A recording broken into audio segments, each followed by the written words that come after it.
Yep, I remember that, and in that exchange, you didn't do a very good job, and this video is not going to do you any favors. Well, Redline, I'm going to have to beg to differ. By the end of Hana's hangout, Redline has some closing comments, giving his remarks on what he thought of my position. I'm just going to respond to some things he said, so let's jump right into the video now. So, I think at the first thing I want to say is Antonio's position does not make any sense whatsoever. Before I get too into responding to destroying Redline here. Yeah, you're going to destroy me. Keep dreaming, boy. Just like I told you in the Redline diss, you're going to get this work, son. Understand that, guy?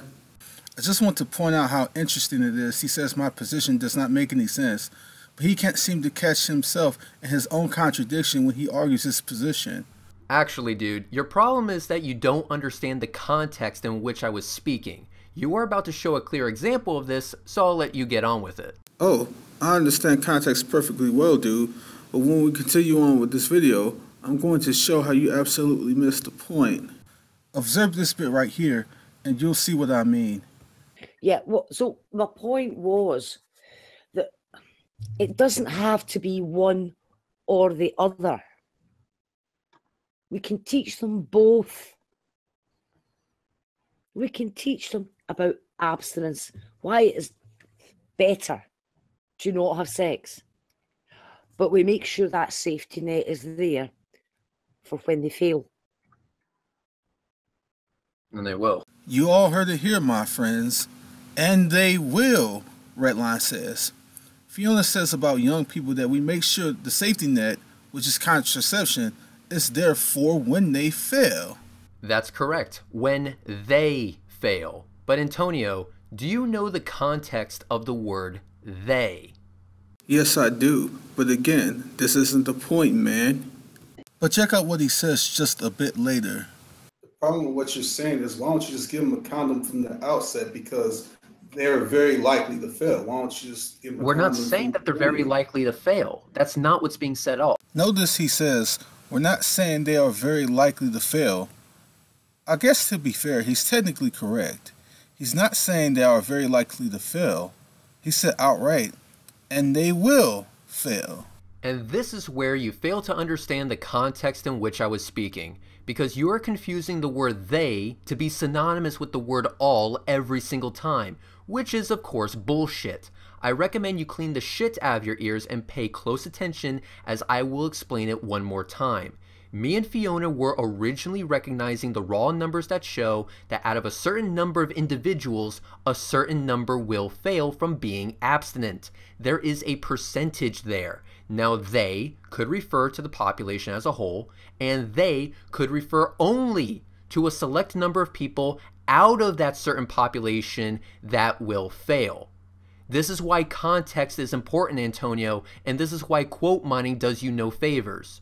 So what was actually said was, out of a certain population, there is a percent chance that each of them will fail, not that they will for 100% certainty.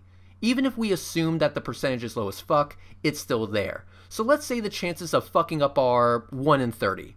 Per the original context, we're not saying that certain individuals are the 1 in 30. Therefore, we're not saying that you will, for 100% certainty, fail. And per the second context, we're saying that there will be that 1 in 30. So some will fail. So to put it simply, we are not saying that you will be the one to fail, but some will. And only a dishonest fuck like yourself would bolt those two quotes together to try and manufacture a contradiction. Good going, but you failed miserably. Alright, this is where I tear down your entire foundation.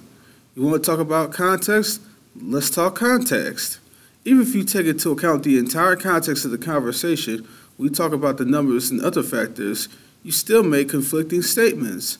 I was very well aware of the context of the conversation, which is why I said, why don't you just give them a condom from the outset, because they are very likely to fail. I worded my statement very carefully and include the words very likely to fail based on the understanding of the context that Fiona and you, Redline, stated abstinence education fails more often than not. That was what my statement was referring to. Then you immediately objected to my statement, Redline.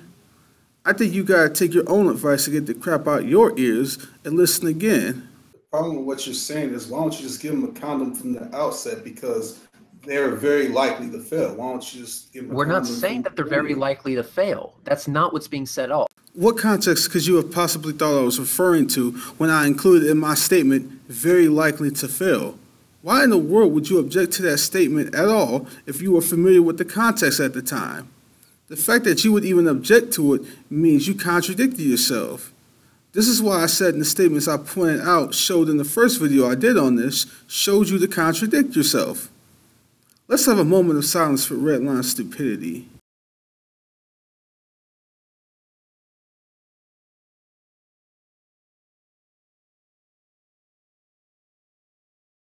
Thank you very much, and now we return to our regularly scheduled programming.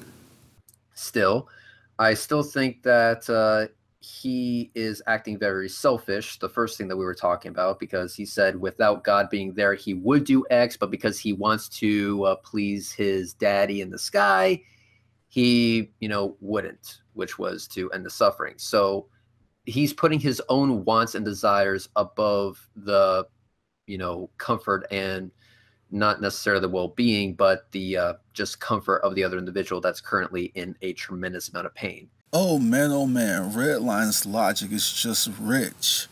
I can see why he calls himself Red's Rhetoric now, because all he has is a bunch of rhetoric, no real logic whatsoever. First of all, he clearly shows he has no respect for Christianity. Okay, dude, I really do hope you're not saying that showing no respect for your religion is a flaw in my logic. Because if that is what you're saying, then I would look in the mirror if I was you. Now, if you just want to call me an asshole, well, fair enough. But in that case, just call me an asshole and get the fuck on with it. I think I did make it very clear that what you said made you appear to be a total jerk, and nowhere did I actually connect that to any ability or inability for you to reason. If you actually took your own advice and did a little something like listen, you would have noticed that and not felt any relevance to bring that up to begin with. And resorts to a basic amateur atheist talking point when he says daddy in the sky.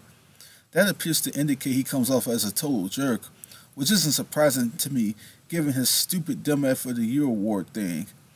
Okay, it's not called the Dumb F of the Year award. It's called the Dumb Fuck of the Year award. And it's good to know that you're really trying to throw your name up as a potential nominee. But it's at this point I have to ask, do you think it's impossible for someone to be an asshole and logical at the exact same time? Is that where you're going with this? I grant that point 100%, Redline. Of course I recognize someone can be a jerk and still be logical at the same time.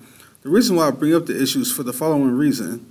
The issue is if you pride yourself that you could be a decent human being without any need of a higher deity, you are not exactly doing a very good job of representing that mindset.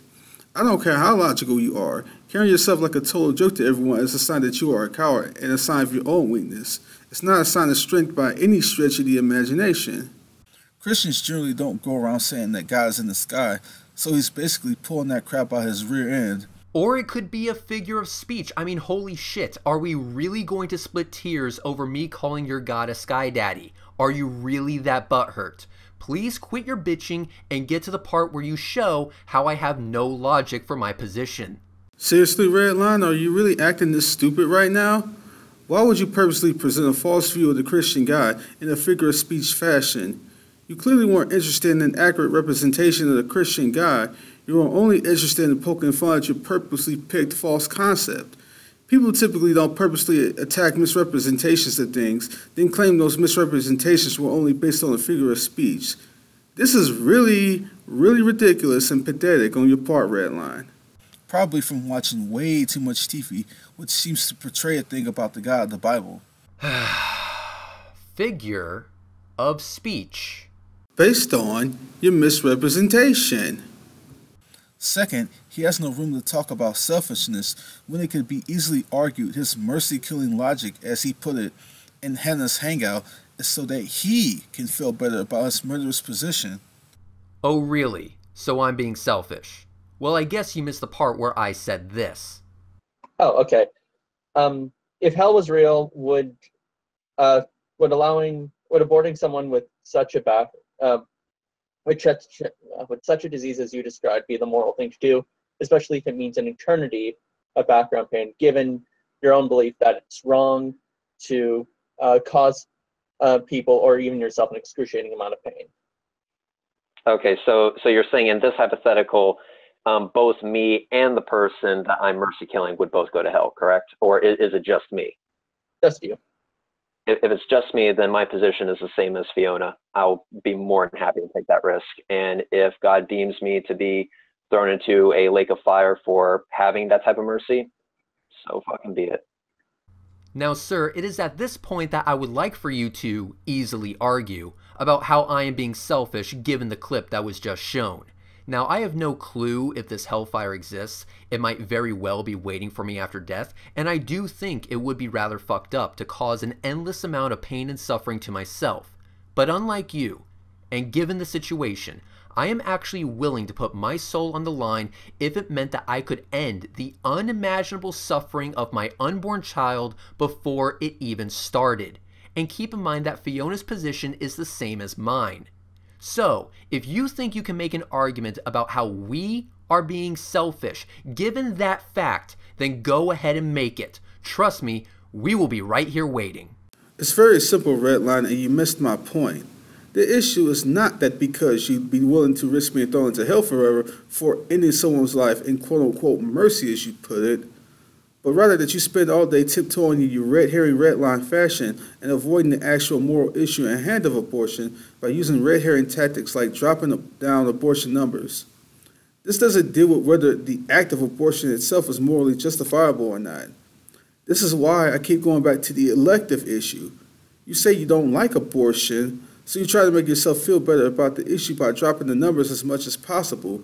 But at the end of the day, you still support a woman's choice to electively have her child killed with an abortion, all the while saying you don't like it. It's irrelevant no matter how low you drop the numbers. Let's say only one woman got an abortion after dropping the numbers. You're basically saying, well, as long as there's not a ton of women getting abortions, that's a good thing. If only one woman actually ends up getting an abortion, that's not a big deal that she murdered her child because so many more did not when we were aiming to drop the numbers. In other words, the bigger number of decreased abortions makes you feel better than the one woman who still murdered her child. Dropping the numbers is meant to make you feel better about the legal position of abortion you support, the one you say you don't like. And that is what makes you selfish. But even if we talk about the pain example you gave, it's not so much about your mercy for the child, it's about you. Who are you to say what kind of suffering someone experiences gets to determine whether they live or die? The fact that Fiona agrees with you is of no consequence to this matter. What about parents who may actually deal with such a case and don't decide to get an abortion? Are you going to say they are being selfish? And if so, what basis would you have to question their actions? The difficult thing to be would be to endure and don't give up in hopes to find a way. Just because you think and believe there is no other way doesn't make it true. I don't question that getting an abortion in that situation is necessarily easy itself, but I will unequivocally say with absolutely no apologies, it's taking the easier way out to keep you from having to take on suffering yourself. You want to avoid suffering and witnessing the child's condition. That is also what makes you selfish. This is what pro-aborts like Red Herring Redline like to do. They like to constantly run around the main issue. Should abortion be morally permissible or not? Because they realize they are at a significant moral disadvantage, being unable to justify their position, so they like to push the issue elsewhere to things like contraception, decreasing abortions, pro-lifers allegedly not caring about born children, etc. Yeah, I know, it's pretty fucked up. It's pretty fucked up how we're also going to toss in education about preventative measures, thus making abortion an unneeded option, introducing or reforming support networks and aid, thus again reducing the number of abortions, and pointing out your own fucked up position of bitch about it but do nothing about it in the hopes you might actually start doing something about it. Yeah, we should stop bringing all of that up because that is exactly what a person on the moral high ground would do. Okay, alright. Not once have I said I would be against any of what he said, and I suspect the vast majority of pro-lifers are not either. It is possible to help women and their children and support all those following particulars above he mentioned and still be against abortion. All can be done at the same time. Redline is clearly so invested in his emotions, he clearly wants to assume way too much in order to attack a straw man. Redline also appears to be ignorant of the main things pro-lifers do to offer women alternatives to abortion. Crisis pregnancy centers is an example. If Redline hasn't been to a March for Life rally, he needs to go and see the many people and organizations who have given their lives to helping women and children. These people who typically don't tend to get covered in the pro-abortion liberal mainstream media. You can simply conduct a Google search and see a ton of Christian adoption organizations and find out their pro-life roots, yet see at the same time their dedication to caring for women and their children. Pro-lifers do indeed care about the things he's talking about, and there are over 2,000, and I mean well over 2,000 pro-life care centers for women across places in the United States alone, which many, if not in all cases, are not even government funded, but usually by volunteer basis. So no matter how much Redline wants to get his emotional undies in a bunch, whine, and yell through the rooftops, it is nothing more than an attempt at a smokescreen to keep from dealing with the central relevant issue. Is abortion morally justifiable or not? And even if it was true that pro-lifers like myself were against the things that he said about education, it still wouldn't prove his position to be true. Using emotional buzzwords like moral high ground is nothing more than an attempt to goad one away from the central relevant issue. As a side note, it's generally a tactic irrational liberals use. Third, he has no room to claim anybody is being selfish in his worldview because he has no objective standard to appeal to in order to make that claim. As if my standards have to be objective for me to appeal to them. Also, I would argue that your own standards are not objective. Now, if you think otherwise, go ahead and prove it. Good luck doing that with something other than a mere assertion, though, because if you're unable to show how your standards are objective, then your criticism of me is just as valid for you. So in other words, you done did fucked yourself. Proof is different than persuasion, Redline. Whether or not you are convinced by an argument has no bearing on the validity or non-validity of said argument. The argument is simply like this. If God does not exist, objective moral values do not exist. No atheist has ever been able to show objective moral values exist if God doesn't exist. In fact, a lot of atheists outright deny objective morality exists, which may very well be an indirect admission that if God did exist, then it would logically follow objective moral values would exist. If God exists, he is the necessary being, thus would be the necessary objective standard. He would be the necessary objective standard because nothing he says is subject to proof and validation. And if he were subject to any such thing, he wouldn't logically be the ultimate standard to begin with. Therefore, if he is not subject to validation, nothing he says is an opinion, but a necessary truth. Given all the above, appealing to God allows me to have an objective standard, which is logically not merely an assertion, which means that we are in fact not in the same boat as Redline claims. But even if I assume for the sake of argument we were in the same boat as he says, I'd be as equally correct in my own mind to reject his claim of selfishness, and his view that I am would have no bearing upon me, which means by his own logic, he did you-know-what to himself. He done did you-know-what to himself. He cut his own legs from under him. And just to finish it off, Dee can suck a dick. On top of Redline's terrible logic, he just appears to be an all-around just terrible person. Well, I don't think I can be too mad at Dee at this point, because just like him, I have successfully made Antonio my bitch. I already addressed this nonsense in my Redline diss, so instead this time around, I'll just end it with one more moment of silence for his stupidity.